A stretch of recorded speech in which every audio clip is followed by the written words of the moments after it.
2-3 वर्षापासून बघतोय, काही गोष्टी करतोय, काही खूप चांगल्या गोष्टी झाल्यात, काही गोष्टी मॅडमच्या पुढाकाराने खूप काही आपण वेगवेगळ्या गोष्टी करत असताना आपल्या मुलांसाठी आणि आपल्यासाठी त्याचा फायदा झालेला आहे. तर अजून आपल्याला काही गोष्टींवरतीच न थांबता त्याच्या पुढं कसं जायचं, काय करायचं याचंही नियोजन आपल्याला आता करायचं आहे, जेणेकरून जे मुलं आहेत ते आता वेगवेगळे अनुभव आपल्याला मुलांचे येतात की मुलांची जी काय क्षमता आहे त्या खूप चांगल्या पद्धतीने वाढलेल्या आहेत. मग तिथंच न थांबता पुढच्या गोष्टीची तयारी त्यांची कशी करून घेतली पाहिजे आपण घरी आपल्या ॲडिशनल शाळेत तर होतं आहे, शाळेतली 5-6 घंट्यात आपल्याला माहिती करतं आहे, पण आपल्यालाही कामं आहेत, सगळ्या गोष्टी आहेत. शेवटी कसं आहे 1ली ते 10वीपर्यंत लक्ष देणं का गरजेचं आहे, तर त्याचं पूर्ण भवितव्य त्या काळात लक्ष देण्यासारखे बघा. पूर्ण आपण वेगवेगळ्या गोष्टी करतो आहे, तर आता शासनाच्या नोकऱ्या ह्या खूप कमी होत चालल्या. ज्या मुलं आहेत त्या गोष्टींमध्ये अडकणारे आहेत की आत्तापर्यंत काही गोष्टी होत्या किंवा अजून एक 5 वर्ष कुठं तरी नोकऱ्या भेटतील. तर इथून पुढचा काळ असा आहे की ज्यावेळेस आपल्याकडे काही होते अक्षरशः सगळ्या शिक्षकांनी उभा राहून टाळ्या वाजल्या. म्हणजे तो कॉन्फिडन्स मुलांचा आणि तुमचा बोलण्याचा बघितल्याच्यानंतर त्यांना वाटलं की आपल्या इथंही शक्य होतं आहे. आणि ज्यावेळेस मग मी तुमच्या शाळेची हिस्ट्री सांगितली, तुमची शाळा कशी होती, कुठून कशी आली आणि हे कशामुळे शक्य झालं, मग त्यांना एकदम शॉक झाल्यासारखं वाटलं की एवढ्या पण शक्य होतं. ही गोष्ट एकदा मॅडम जरी म्हणल्या असल्या तरी मॅडम थोडी शिकलेल्या नसतात. तुमची जी मोलाची साथ मॅडमला भेटली सगळ्यांची, त्याच्यामुळे ह्या सगळ्या गोष्टी शक्य आहेत. आणि अजून जे काय आपल्या मुलांमध्ये दिसणारे गोष्टी आहेत ते अजून तुम्हाला 3-4 वर्षामध्ये मोठा फरक दिसणार आहे. कारण शिक्षणातला बदल तुम्हाला 2-3-4 वर्षात काही दिसत नाही. मी साधा आता उदाहरण तर ते अवश्य द्या, कारण त्याचा एवढा इफेक्ट पुढं जाऊन होतो ना. तुम्ही आता बघा आपण ज्यावेळेस काहीतरी वय ओलांडतो आपलं 40-45-50च्या नंतर आपल्याला वेगवेगळ्या व्याधी सुरू होत्या का होत्या, तर आपण त्यावेळेस करतो पण त्या शरीराकडे आतून काय याच्याकडे लक्ष देत नाही. आणि त्यामुळे काय होतं आहे एकाच वेळेला मोठ्या ह्याचे आजार आपल्याला सुरू होतात. मग ते आजार होऊ नये म्हणून जर आपण आत्तापासून आपल्या शरीराची जशी काळजी घेतो की व्यायाम केला पाहिजे, आहार कसा ठेवला पाहिजे, तो संतुलित ठेवला पाहिजे, जास्त बाहेरचं पाहिजे किंवा आपण जे कुरकुरे म्हणजे बिस्किट आपण म्हणतो ते मुलांना इतकं मोजकं द्या की त्याच्यामुळं त्या मुलांच्या आहारात तुम्ही जर 1 कॅडबरी खाल्ली ना तर मुलाला कमीत कमी 3 तास भूक लागेल. किती? 1 10 रुपयाची कॅडबरी खायला दिली तर मुलगा किती तास जेवत नाही? 3 तास जेवत नाही. आपण काय म्हणतो माझा मुलगा जेवतच नाही. आता खातोय किती हे आपण लक्ष द्यायचं तर साधे गोष्टी आहे. कॅडबरी किती रुपयाची?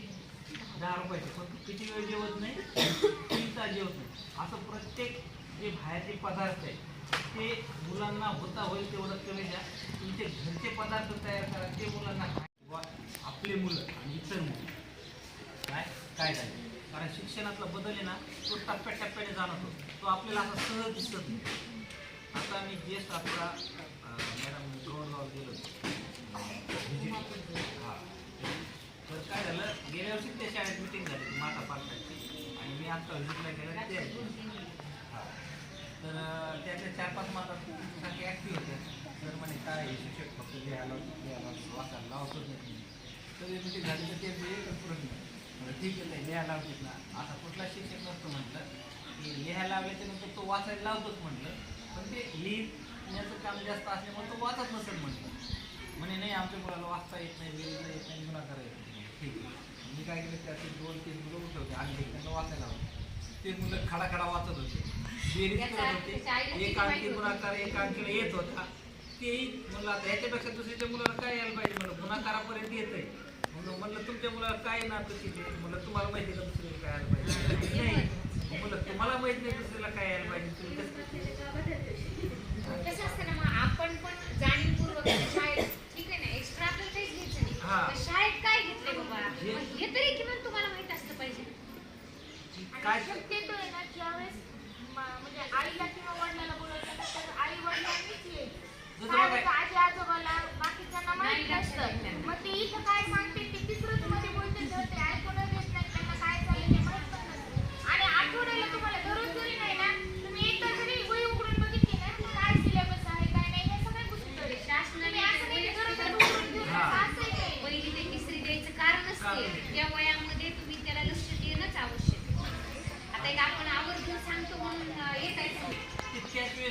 झालं तर पुढं मोठं होत नाही. म्हणून आता आपण जाणं का गरजेचं आहे. कामात काम वेळ काढा, कारण वेळ तर कुणालाच नाही.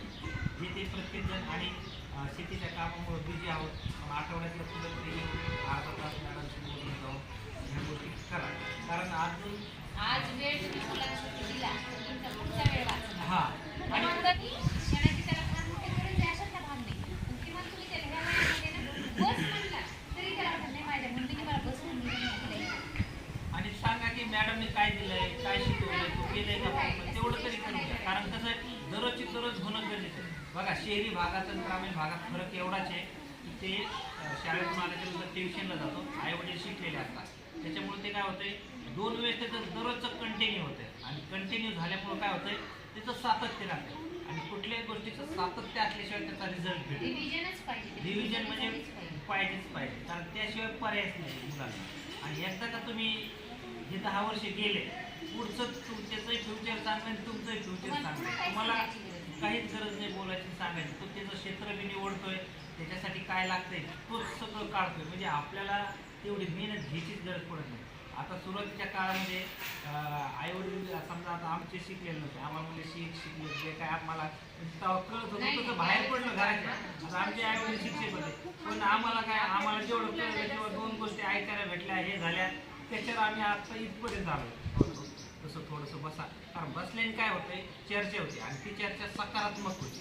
काय आपण इतर वेळेस बसतो ते वेगळ्या गोष्टीसाठी बसतो किंवा वेगळ्या चर्चा होतात आपल्या. काही सण आला किंवा कुठल्या गोष्टी आल्या तर आपण त्याच्याबद्दल हे कसं करायचं, ते कसं करायचं त्याच्याबद्दल असतं.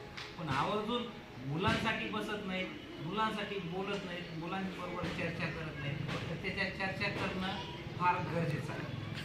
आणि मुलांना अशी भीती नाही वाटली पाहिजे आता पालकांची. आणि आपण मित्र कसे आहोत असं, म्हणजे त्यांनी मॅडमनी काय आज केलं येऊन असं पटकन तुम्हाला घरी आल्याला सांगितलं पाहिजे. शाळेत आम्हाला हे सांगितलंय, सरांनी ते केलं, हे केलं, त्यावेळेस तुमची खरंच त्या मुलांबरोबरची बॉन्डिंग आहे असं होतं. नाही तर जे आहे ते थोडंसं अंतर ठेवणं आहे. लक्षात घ्या. मारून आणून नाही का आमचा कार्यकर्ता आहे, त्याला माहिती मारून आणून काय आईला म्हणतो आता उभा राहतो आणि हात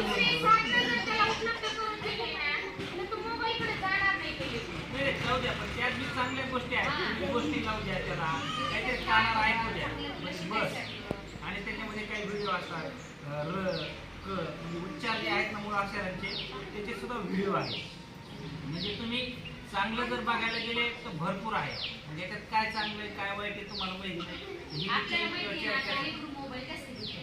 ठीक आहे ना, त्याला ती गोष्ट आवडते, पण त्याच्यामधून त्याला चांगलं काय घेता येईल हे सांगा. हा म्हणजे आता आणि एवढा वेळच बसायचं बस, एवढा काय बघायचा पुन्हा मला आणि बघायचे पुन्हा दुसरे असले धरून द्या, त्याला मोबाईल बघू द्या, त्याच्यापासून दूर करू नका. तुम्ही जेवढं दूर करता का ते ऐकणारच नाही. त्याला माहिती बघा, 1 तास बस, अर्धा तास सकाळी, अर्धा तास संध्याकाळी. बस माझ्याजवळ 2